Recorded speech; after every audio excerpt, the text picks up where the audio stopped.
Mukunda jewellery హనుమకొండలోనే అతిపెద్ద jewellery mart December 14న గొప్ప ప్రారంభం.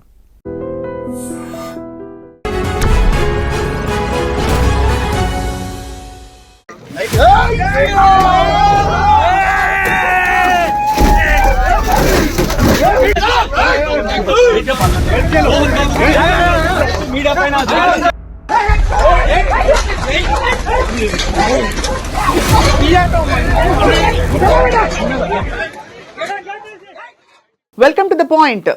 ఇవాళ మరోసారి మోహన్ బాబు గారి ఇంటి విషయం రచ్చకెక్కి మరిన్ని డెవలప్మెంట్స్ చూస్తున్నాం మనం. అందరూ చాలా ఉద్వేగంగా ప్రెస్ మీట్లు పెట్టి వివరణ ఇచ్చే ప్రయత్నం చేస్తారు. మరోవైపు మోహన్ బాబు గారు ఒక రిపోర్టర్ మీద దురుసుగా ప్రవర్తించారని చెప్పి ఆయనపై కేసు కూడా పెట్టడం జరుగుతోంది. జర్నలిస్ట్ ఫ్రెటర్నిటీ అందరిలో కూడా తీవ్రమైన ఒక దిగ్భ్రాంతి ప్రస్తుతం నెలకొనుంది. ఈ పరిస్థితుల్లో మరి అసలు హిందూ యాక్ట్ ప్రకారం ప్రాపర్టీ లాస్ ఏం చెప్తున్నాయి? పిల్లలకి సహజంగానే ఈక్వల్గా అన్నీ సంక్రమిస్తాయా? హైకోర్టు అడ్వకేట్ అందరికీ సుపరిచితులు ఫైర్ బ్రాండ్ ఆజాద్ గారు ఉన్నారు. ఆజాద్ గారు నమస్కారం. నమస్తే అమ్మా. ఫస్ట్ టైం ఇలాగా బహుశా మోహన్ బాబు గారి ఇంట్లో విషయం ఇలా అవునండి మనం రోడ్డుకి ఎక్కారు వాళ్ళు చూస్తున్నాం. సో ఏ విధంగా దీన్ని పరిష్కరించవచ్చు అంటారు? ఇప్పుడు ఒక అందుకు ఇది కొలిక్కొచ్చింది అనుకోవచ్చా? ఇప్పుడు మనం చూస్తాండి 1 వీక్ నుంచి. ఇంకొకటి ఏంటండి, ఇది ఈ రోజు స్టార్ట్ అయింది కాదండి. ఇప్పుడు మన అందరికి తెలిసే 2023లో లాస్ట్ ఇయర్ కూడా వాళ్ళిద్దరు కొట్టుకున్నట్టు మనకు వార్తలు కూడా వచ్చాయి. అవును. సో అప్పటి నుంచి కూడా ఇది రగులుతుందని నేను అనుకుంటున్నాను. మామూలుగా మన పై కనపడకుండా మనం ఏమంటారు కదా, కొట్టడం అంటే అసలు ఎలా కొడతారండి? తండ్రి కొడుకులు ఎలా కొట్టుకుంటారండి? అంటే కొట్టినట్టు ఏమీ చెప్పట్లేదు కదండి, ఎక్కడ కొట్టినట్టు అయితే లేదు. నెట్టుకున్నారు అనేది చెప్తా ఉన్నారు జనరల్ గా. అవును, నెట్టుకున్నారు అనేది చెప్తున్నారు. మామూలుగా ఆయన కూడా వివరణ ఇచ్చారు కదా మోహన్ బాబు గారు. నాకు వీడియో కూడా ఆడియో చాలా ఎమోషనల్ గా పెట్టాడు. అందులో కొట్టుకున్నది కాదు, మాకు ఎమోషనల్ గా ఉన్నది. ఏం లేదు మేడం, అంటే మీకు ఇది అన్ని కుటుంబాల్లో ఉండేవి. మరి మనకు తెలియదు ఏం కాదు, అన్నదమ్ముల కుటుంబాల్లో ప్రతి కుటుంబంలో కూడా ఉండేవి. కాకపోతే ఏంటంటే ఒకటి చిన్న విషయం దగ్గర మనస్పర్ధలు ఎప్పుడైతే స్టార్ట్ అవుతాయి, ఒక వివాహ వ్యవస్థ స్టార్ట్ అయినప్పుడు కానీ జనరల్గా అదే కదా, ఎవరింట్లో అదే. ఇప్పుడు 2 కొడుకులు ఉన్నారు, పెళ్లి కానంత వరకు అందరు కలిసిమెలిసి ఉంటారు, కష్ట సుఖాలన్నీ ఉంటాయి. ఇప్పుడు మా దగ్గర కొడుకు వచ్చి కేసులు కానీ మేము కూడా ఫ్యామిలీలో చూస్తుంటాం. ఇప్పుడు మా బాబాయ్ విషయాల్లో కానీ అందరి విషయాలు ఏదో ఉంటాయి. తర్వాత ఎప్పుడైతే వివాహ వ్యవస్థ ఎప్పుడైతే స్టార్ట్ అవుతుందో అక్కడ మళ్ళీ నా కుటుంబం అనేది ఎప్పుడైతే మనిషికి స్వార్థం వస్తుందో ఆటోమేటిక్గా నా కుటుంబానికి నేనేం చేశాను, నా భార్యకి నేనేం చేశాను, నా పిల్లలకి ఏం చేశాను అనేది ఒక రకంగా ఆటోమేటిక్గా ప్రతి ఒక్కరికి వస్తుంది. అది కామన్గా నా అన్నది ఫీలింగ్ వస్తుంది. బిఫోర్ మ్యారేజ్కి ముందు మా అనేది వెళ్ళిపోయి నా అనేది వస్తుంది. అవును, నా భార్య నా పిల్లలు అనేది వస్తుంది ఆటోమేటిక్గా. అప్పుడు ఏం చేయాలంటే జనరల్గా ఎవరైనా విఘ్నులు లేని తల్లిదండ్రులు ఏంటంటే వాళ్ళకి ఇవ్వాల్సింది ఇచ్చేసి సపరేట్ పెట్టేస్తుంటారు. ఇప్పుడు విలేజ్ ప్రాంతాల్లో మనం చూస్తుంటాం, కొన్ని ప్రాంతాల్లో పెళ్ళంగా నాటికి సపరేట్ చేసేస్తారు. అరే బాబు నీ పిల్లలతో నువ్వు కలిసి ఉంటారు బాబు, నీకు ఇది ఇచ్చేస్తావు అని చెప్పేసి. అలా కాకుండా ఎప్పుడైతే ఆస్తిపరంగా మనం ఉంచుకుంటామో, ఉమ్మడిగా ఉంచుకుంటామో ఆటోమేటిక్గా అందరికీ ఆలోచనలు వస్తాయి. అంటే ఖచ్చితంగా. కానీ ఇది ఒక చాలా మనకి ఎస్పెషల్లీ ఇండియన్ సొసైటీలో, మనకి భారతీయ సమాజంలో అనుబంధాలు ఆత్మీయతలు అన్నిటికంటే పెద్ద ఆస్తి అని చెప్పుకుంటాం. అలాంటి పరిస్థితుల్లో ఇలాంటి మాటలు అన్ని బాగున్నప్పుడు మాట్లాడుకోవడానికి అందరు సందేహిస్తారు. సో కరెక్ట్, మీరు మంచి మాట అన్నారు. కానీ రోజులు మారాయమ్మా, మారిపోయాయి ట్రెండింగ్ మారిపోయింది కదా. మనోజ్ ఏం అడుగుతున్నారు యాక్చువల్లీ, ఎందుకంత ఇంత పెద్ద రచ్చ? ఎందుకంటే ఎవరికి వారు కరెక్ట్ అనిపిస్తుంది ఆజాద్ గారి. అవునండి, అవును. ఇప్పుడు నేను అనుకుంటున్నానంటే ఆయన చెప్పిన మాటలను బట్టి చూస్తే వాళ్ళ ప్రెస్ మీట్ ఇందాక ఆయన మాట్లాడారు. ఆయన చెప్పేది ఏంటంటే, నేను ఈ యొక్క ఏదైతే సినిమా ఇండస్ట్రీకి సంబంధించి అలాగే స్కూల్కి సంబంధించి ఆ కుటుంబానికి సంబంధించి నేను చాలా కష్టపడ్డాను. సినిమా సంబంధించి చాలా కష్టపడ్డాను. ఫైటింగ్ విషయంలో కానీ, డైరెక్షన్ డిపార్ట్మెంట్లో కానీ, డ్యాన్స్ విషయాల్లో కానీ, ఏదైనా సరే లక్ష్మీ ప్రొడక్షన్ ఏదైతే ఉందో వాళ్ళు ఏదైతే ఉందో దానికి సంబంధించి నేను చాలా కష్టపడ్డాను. ₹1 కూడా నేను తీసుకోలేదు. ఈ ఆస్తులు పెరుగుదలలో అంటే ఈ అభివృద్ధిలో, ఆర్థికంగా అభివృద్ధి విషయాల్లో నేను కూడా నా కష్టార్జితం కూడా ఉంది. మా అన్నయ్య కష్టార్జితమే కాదు, నా కష్టార్జితం కూడా ఉంది అనేది అక్కడ నాకు కనపడతా ఉంది. ఇప్పుడు ఆయన చెప్పిన దాన్ని బట్టి చూస్తే అంటే ఏంటంటే ఆయన కూడా ఎక్కువగా లైన్ షేర్ లాగా అడుగుతున్నాడేమో అని నేను అనుకుంటున్నాను. అంటే ఆయన చెప్పిన మాటలు బట్టి చూస్తే సరైన వాటా ఆయనకు అందలేదేమో అని అనిపిస్తుంది మనకి. కానీ అలా వాటా ఇవ్వకుండా ఎందుకుంటారు? తండ్రికి అందరూ పిల్లలు సమానం, అందులో చట్టాలు కూడా ఉంటాయి దీనికి సంబంధించి. అవునండి. ఇప్పుడు అంతకుముందు మోహన్ బాబు గారు ఒక వీడియో చూశాను నేను, మన దాంట్లోనే చూశాను. అవును, చూసినప్పుడు ఆయన ఏమన్నారంటే, నా ఆస్తి నలుగురు ఏదైతే ఎంతమంది ఉన్నారు, 3 పిల్లలకి 3కి సమానంగా ఉంటుంది. తర్వాత ఆడపిల్లకి ఎక్కువ ప్రిఫరెన్స్ ఇస్తాను నేను, నాకు ఆడపిల్ల అంటే చాలా ఇష్టం కాబట్టి ఎక్కువ వాళ్ళకి ప్రయారిటీ ఇవ్వాల్సి వస్తుంది అని చెప్పి ఆయన చెప్పడం జరిగిందండి. అంటే ఆ సందర్భాల్లో మరి ఆయన ఏదన్నా ఒకరికి ఎక్కువ తక్కువ ఇవ్వటం వల్ల, తర్వాత మొన్న రీసెంట్గా కదా మనోజ్ గారికి మ్యారేజ్ అయింది, వివాహం అయింది. ఆ సందర్భంలో ఆయన ఏమన్నారంటే, నా యొక్క వివాహం ఆయనకు నచ్చలేదు, పెళ్ళి అనేది నాకు ఆయన చెప్పిన ప్రెస్ మీట్ అందులో ఆయన చెప్పిన మాటలు, వివాహం అనేది నేను మ్యారేజ్ చేసుకున్నాను కదా అది నచ్చలేదు కాబట్టి అప్పటి నుంచి మనస్పర్ధలు స్టార్ట్ అయినాయి ఏమో అనేది ఆయన చెప్తా ఉన్నారు. అవును. సో ఇప్పుడు ఆయన డిమాండ్ ఏంటంటే ఏం లేదని, ఆయన డిమాండ్ ఏంటంటే కొన్ని ఆర్థిక సంబంధమైన విషయాలతో పాటు కొన్ని కుటుంబాల్లో ఏమైనా జరిగిన చిన్న చిన్న మనస్పర్ధలు ఏమైనా ఉండి కలుపుకొని వెళ్ళిపోవాలనేది అలా అతను బాధపడుతున్నట్టు నాకు అనిపిస్తూ ఉంది. ఎందుకంటే నేను మెసేజ్ పెట్టాను, రిప్లై ఏం లేదు. సార్ ఆత్మగౌరవం అనేది చెప్తా ఉన్నారు. నాకు ఆస్తి గురించి కాదు, ముఖ్యంగా నా ఆత్మగౌరవం, మా నాన్న దేవుడు అని చెప్పి ఆయన కుటుంబం పట్ల ప్రేమ వాత్సల్యం చూపిస్తానే ఉన్నారు. కాకపోతే ఎక్కడో సన్నని గ్యాప్ అనేది కనపడతా ఉంది. ఆ గ్యాప్ ఫిలప్ చేస్తే ఆటోమేటిక్ సెట్ అయిపోద్ది అనేది జనరల్గా నేను అనుకుంటున్నాను. ఇక్కడ అందరిలో ఉండేదే, కాకపోతే కొంచెం ఇది ఎమోషనల్గా కొంచెం ఎక్కువగా జరిగిందేమో అని అనుకుంటున్నాను. నేను అట్లా అనుకుంటున్నాను. ఆయన చెప్పిన దాన్ని బట్టి చూస్తే నాకు డబ్బుతో ముఖ్యం కాదు, నా ఫ్యామిలీ నాకు కావాలి, నా ఫ్యామిలీ అనేది వీళ్ళ మధ్యాహ్నం కలుపుకోవటం లేకపోవటం, అంటే ఫ్యామిలీలో కొన్ని చాలా అంటే సున్నితమైన అంశం కూడా కదండి. మోహన్ బాబు గారి శ్రీమతి గారు మొదటి భార్య లేకపోవడం, ఇప్పుడు మనోజ్ గారి విషయంలో ఇలా జరగడం, అంటే తక్కువ వచ్చిందని చెప్పడం, కానీ ఆయన తల్లి అక్కడే ఉన్నారు ప్రత్యక్షంగా. ఆవిడకి ఎంత గుండె తరుక్కుపోతుంది, ఎటు చెప్పలేరు. పిల్లలందరూ సమానం, పిల్లలందరూ నా పిల్లలే, సొంత పిల్లలే కదా. అదే కదా ఇక్కడ మీరు చెప్పింది 100% వాస్తవేనండి. కాకపోతే ఇక్కడ మీరు అన్నట్టు మళ్ళీ మన హిందూ వారసత్వ చట్టం ఏదైతే ఉందో దాని ప్రకారం చూసుకున్నట్లయితే ఒక హిందూ పురుషుడు తన కష్టార్జితం ఏదైతే ఉందో తనకు తాను సంపాదించిన ఆస్తులు ఎవరికి రైట్ ఉండదండి. అది క్లియర్గా ఉంది మన చట్టంలో.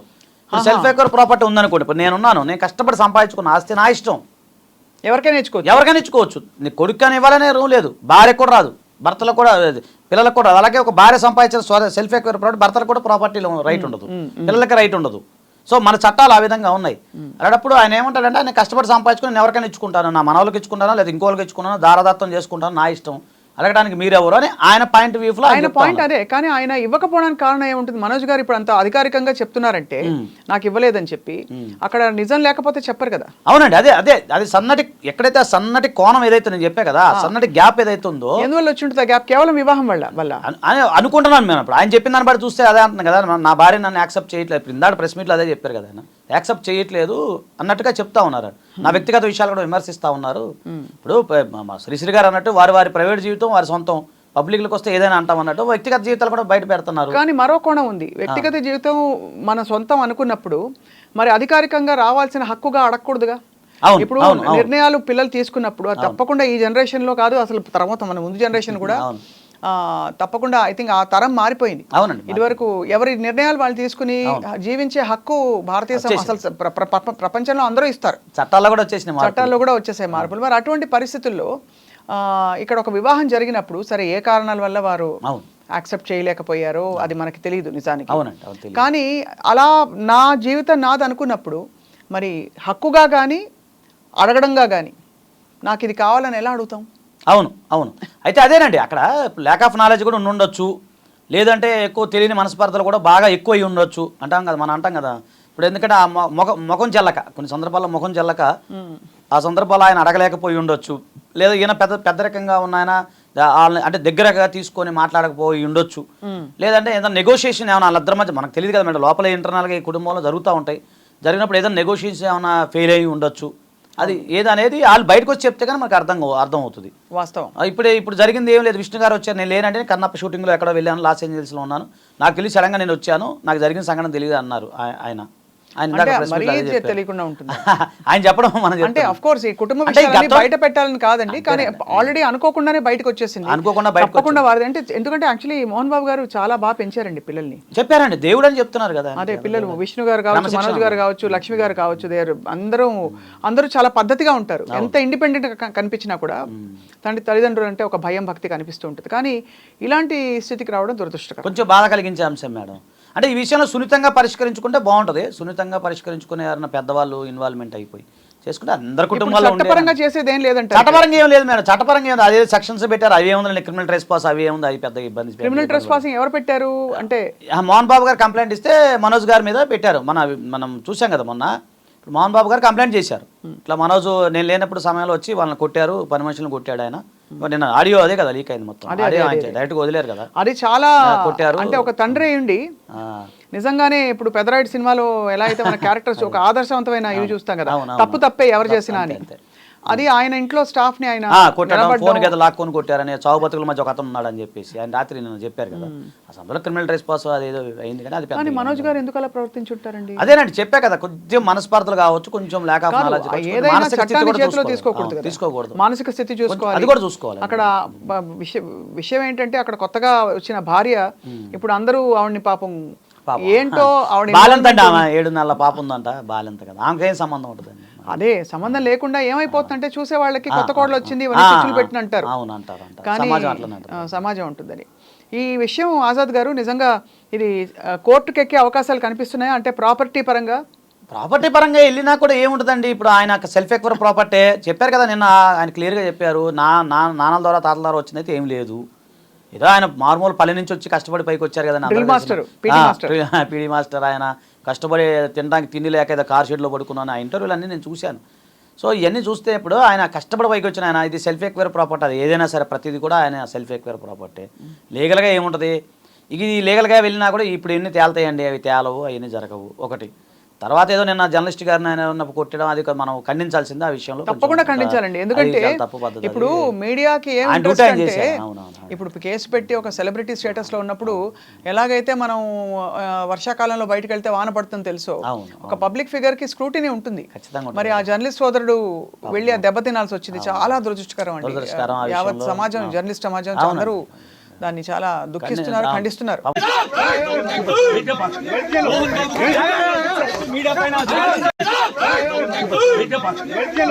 దెబ్బ కూడా ఇక్కడ ఏదో చెవికిను కంటికి ఏదో చాలా బాగా 3 ఫ్రాక్చర్స్ అండి మొహంలో. అది కూడా అది ఎవరికి భావోద్వేగాలు ఆగట్లేదు ఇక్కడ. ఈ మొత్తం విషయం ఏంటంటే ఆస్తుల గొడవ. అవును అవును అవును. ఆయనకి ఎంత కన్న కొడుకు ఇలా చేశాడా అనే ఒక బాధ, కోపం ఉన్నా కూడా కొద్దిగా ఆ సంయమనం ఉండాల్సింది. ఆయన సంయమనం ఉంటే బాగుండేది. అసలు ఫస్ట్ విషయం బయటకు ఎలా వచ్చింది ఆజాద్ గారు? ఇది అంతేనండి, ఈయనే కదా బయట పెట్టింది, ఈయన మనోజ్ గారే కదా బయటకు వచ్చింది. ఇప్పుడు ఆయన బయటకు వచ్చిందట్టు బయటకు వచ్చి కంప్లైంట్లు ఇచ్చుకున్నారు. ఫస్ట్ ఆయన 100 ఫోన్ చేశారంట విషయం జరిగినప్పుడు. ఆయన కూడా సార్ కూడా మోహన్ బాబు గారు కూడా ఇద్దరు కూడా ఫోన్ చేశారు. తద్వారా ఇక లీక్ అవుద్ది కదా మేడం, ఆటోమేటిక్ లీక్ అవుద్ది. మనకు లాస్ట్ ఇయర్ లాస్ట్ ఇయర్ ఇద్దరు కొట్టుకున్నారని చెప్పి మనకు కూడా అప్పుడు చాలా గొడవ అయింది. మనోజ్కి మోహన్ బాబు గారికి అవుతున్నాయి. ఇప్పుడు మొన్నటిదాకా అది విష్ణు గారు ఇద్దరు కొట్టుకున్నారని చెప్పి మనకు వార్తలు వచ్చినాయి కదా. అదే మొత్తానికి మనోజ్ గారికి కుటుంబంతో అది వాళ్ళిద్దరి మధ్య కొంచెం గ్యాప్ వచ్చేసి మరి అన్న విష్ణు పాపం ఇప్పుడు రంగంలోకి దిగి మొత్తం పరిస్థితిని సర్దాలి. ఆయన చేతిలో ఉంటే పెద్ద మనుషులు ఉంటారండి, వాళ్ళకి సినీ రంగం ప్రముఖులు అందరు దిగి మాట్లాడి నాకు తెలిసి కొలిక్కి వస్తుంది. నేను అనుకుంటా టీ కప్పులో తుఫాన్ అండి. ఈ కుటుంబ సమస్యలు అందరికీ ఉంటాయి కదండి, అందరికీ ఉంటాయి, అందరికి ఉన్న ప్రాబ్లమ్సే. ఇప్పుడు జనరల్గా ఏంటంటే సెలబ్రిటీస్ కాబట్టి కొద్దిగా మీడియా పరంగా ఫోకస్ అయ్యింది. కానీ విలేజ్లో ఏం చేస్తాం మేడం, విలేజ్ ప్రాంతాల్లో మనలాంటి ఇప్పుడు జనరల్గా జరిగినప్పుడు కూర్చొని 4 పెద్ద మనుషులు కూర్చొని మాట్లాడి పెద్దరాయుడు ఉంటారు. అంతే కదా, పెద్దరాయుడు గారి ఇంట్లోనే సమస్యలు ఉంటాయి. అసలు బాధ, అదే బాధ. పెద్ద మనిషి అండి ఆయన కొంచెం. మరి సినిమా ఇండస్ట్రీ ఎందుకు స్పందించట్లేదు దీని మీద? అంటే వ్యక్తిగత విషయాలు కదా కాబట్టి ఎవరు ఇన్వాల్వ్మెంట్ కాకపోవచ్చు నేను అనుకుంటున్నాను. ఏ కామెంట్ చేసినా కూడా అది మళ్ళీ వాళ్ళకి అనుబంధాలు దెబ్బతింటాయి. ఏదైనా ఇది ఒకటి అర్థమైపోయిందండి. కలికాలం అంటే నిజంగానే అఫ్కోర్స్ హక్కుగా కొడుకు అడగడంలో తప్పులేదు. బట్ ఇంత రచ్చకొచ్చే పరిస్థితులు వచ్చాయి తండ్రి కొడుకుల మధ్య అంటే ఇంకా ఏం చెప్పాలి సార్? ఒకటి మేడం, ప్రతి ఇంట్లో ఉన్న గొడవేనండి. మీకు ఓపెన్గా చెప్పాలంటే ప్రతి ఇంట్లో 2-3 అన్నదమ్ములు ఉన్నప్పుడు ఖచ్చితంగా ఉంటుంది, నో డౌట్ అట్ ఆల్. కాకపోతే దాన్ని డీల్ చేసే విధానంలో డిఫరెంట్ వస్తుంది. అప్పుడే కూర్చొని అంటే స్టార్టింగ్లోనే చిన్న మనస్పర్ధ వచ్చినప్పుడే మనం కూర్చొని ఫ్యామిలీ పరంగా మాట్లాడుకుంటే ఇక్కడ దాకా రాదు. సో ఇప్పుడు అన్నేళ్ళు సమానంగా ఉండవు. 4 బిడ్డలు ఉన్నప్పుడు 4 రకాల 4 మనస్తత్వాలు ఉంటాయి. ఇప్పుడు మనం కూడా ఎంతమంది ఉన్నప్పుడు అన్ని రకాల సమానం ఉండవు. ఉన్నప్పుడు చిన్న మనస్పర్ధలు వచ్చినప్పుడు దాన్ని సరి చేసుకుంటూ వెళ్ళిపోతే ఇక్కడ దాకా రాదు. అంటే నేను అంటే వీళ్ళ విషయం అని కాదు, ఏ కుటుంబంలో కూడా. ఇప్పుడు కుటుంబ పెద్దకి నేను కుటుంబంలో పెద్ద కొడుకుని ఏ సమస్య వచ్చినా మన దగ్గరికి వస్తారు. వచ్చినప్పుడు మనం సంయమనం పాటించుకొని జాగ్రత్తగా అందరినీ కూర్చోబెట్టి తీర్చిదిద్దితే కానీ సెట్ అవుతుంది. మనమే తొందరపాటు నిర్ణయాలు తీసుకుని తొందరపాటుగా వ్యవహరించామనుకోండి మొత్తం గాడి తప్పుతుంది, కుటుంబ వ్యవస్థ గాడి తప్పుతుంది. అంతే, అది ఎంత సంయమనంగా ఉండాలి, తప్పదండి. ఇంటికి పెద్ద మనిషి ఉన్నప్పుడు అన్ని బాధలు పడాలి మేడం, అది భలే కష్టం, చాలా నరకం కూడా. సో సార్ పాపం ఆయన మోహన్ బాబు గారు ఎంత బాధపడి ఉంటారు. సరే ఇది జర్నలిస్ట్ సంఘటన జరిగినప్పుడు మనం ఖండిద్దాము, ఆయన యొక్క దాన్ని ఆ విషయంలో నో కాంప్రమైజ్. కాకపోతే ఆయన వ్యక్తిగత విషయంలో చూసుకున్నట్లయితే కష్టపడి పైకి వచ్చి ఇంత స్థాయికి వచ్చిన తర్వాత మంచి పేరు వచ్చి నేషనల్ స్థాయిలో ఇంటర్నేషనల్ స్థాయిలో ఆయనకు మంచి పేరు ఉండి ఆయన కూడా ఎంత మానసిక ఒత్తిడికి గురవుతారో కూడా ఒకసారి మనం ఆలోచించాలి తండ్రిగా. అంటే అలాంటి కష్టజీవులకి ఇప్పుడు ఈ ఫేజ్ ఆఫ్ లైఫ్ లో అంటే ఇప్పుడు దాదాపు సీనియర్ సిటిజన్ ఇప్పుడు ఆయనకి మంచిగా లైఫ్ ఎంజాయ్ చేయాల్సిన టైం పడిన కష్టానికి చాలా కష్టపడ్డారు కదండి ఆయన, అంత క్రమశిక్షణకు మారిపోయారు. నిజంగా ఆయన నేనైతే లా చేయడానికి కారణం ఆయన ఇండైరెక్ట్గా అయితే ఇండైరెక్ట్గా ఆయనండి. ఇంటర్మీడియట్లో నేను కొంచెం డిప్రెషన్కి గురయ్యాను. అంటే నాన్న కొంచెం వ్యవసాయం ఇవన్నీ కొంచెం ఆర్థిక స్థితి బాగాలేనప్పుడు అవి చదివేందుకు మనం కూడా ఏదైనా పని చేసుకుందాం అని అనుకున్న సమయంలో అప్పుడు ఈ అసెంబ్లీ రౌడీ సినిమా చూశాను. నేను చూసినప్పుడు ఒక అంటే ఆ సినిమా క్యారెక్టర్ చెప్తున్నా, అందులో ఆయన కష్టపడి ఆటోమేటిక్గా అదృష్టం కలిసి వచ్చి ఎమ్మెల్యే అవుతారు. సో అదే సందర్భంలో బ్రహ్మ సినిమా ఒకటి చూశాను నేను. బ్రహ్మ చాలాసార్లు చూసి ఆ పాటకి అసలు బాగా ఇన్స్పైర్ అయ్యాను. తర్వాత మా ఫ్రెండ్ ఒక అతను ఇప్పటికీ నాకు వెడ్డింగ్ అప్పుడు మా చిన్నప్పుడు మనకి ఈ జనవరి 1 వస్తే కార్డు ఇచ్చేవారు కదా, గ్రీటింగ్ కార్డ్స్ ఇచ్చేవారు. మోహన్ బాబు గారిది నాకు ఇచ్చాడు. అది పెట్టుకొని అట్లా నేను బాగా సైకలాజికల్గా నాకు నేను ఉండి కష్టపడి చదువుకున్నాను మేడం. అది అందుకే నాకు చాలా ఇష్టం ఆయన అంటే. ఇప్పుడు మా ఫ్రెండ్స్ ఎవరైనా అడిగినా, ఇప్పుడు నేను చాలా ఫోన్లు చేస్తున్నారు, అరే మీ గురువుగారి కష్టం వచ్చింది అంట అంటే ఏం చేస్తాం మరి, అవకాశం వస్తే మనం కూడా సేవ చేయడానికి సిద్ధంగా ఉంటాం కదండి, మీకు తెలియదు సమాజంలో. అంతే తప్పకుండా లేదులేండి, అది కష్టం. బయట నుంచి లాయర్లు మనలాంటి తప్పకుండా చెయ్యాలండి. మంచి కుటుంబం అండి, ఎంతమందికి చదువు చెప్పించాడు ఆయన, ఎంతమంది చేశారు, ఈరోజు మంచి పేరు ఉన్న వ్యక్తి. కానీ అసలు ఆయన మాటలు, ఆయన డైలాగు, ఆయన తీరు వేరండి. పెదరాయుడేనండి నేను అనుకున్నా. సో నేనైతే ఆ విషయంలో కుటుంబం మంచి జరగాలనే కోరుకున్నా మేడం. అందరూ అదే కోరుకుంటున్నారండి. తప్పకుండా ఇవి ఒకవేళ ఎలాంటి అవకాశం వచ్చినా మాకు ఇన్ఫార్మ్ చేయండి, మనం మీరు నేను కావాలంటే పోయి కూడా సపోర్ట్ చేద్దాం, తప్పే. తప్పకుండా. అయితే ఒకటే అంటానండి ఈ విషయంలో, మరి ఎవరి వర్షన్ ఏంటో కానీ, అంటే అంతర్గతంగా ఇంకా ఏమున్నాయి విషయాలు తెలియదు కానీ, ఎవరి మీద జడ్జిమెంట్ పాస్ చేయకూడదు అనేది మనం, అంటే మనోజ్ గారి మీద కానీ ఆయన ఒక్కడే తప్పు చేశాడని కానీ ఇంకోటని కానీ అనే హక్కు ఎవరికి లేదు. అది వాళ్ళ ఇష్టం వాళ్ళు చూసుకోవాలి. రైట్ ఆజాద్ గారు, నమస్కారం. నమస్తే అండి. థ్యాంక్ యూ తల్లి.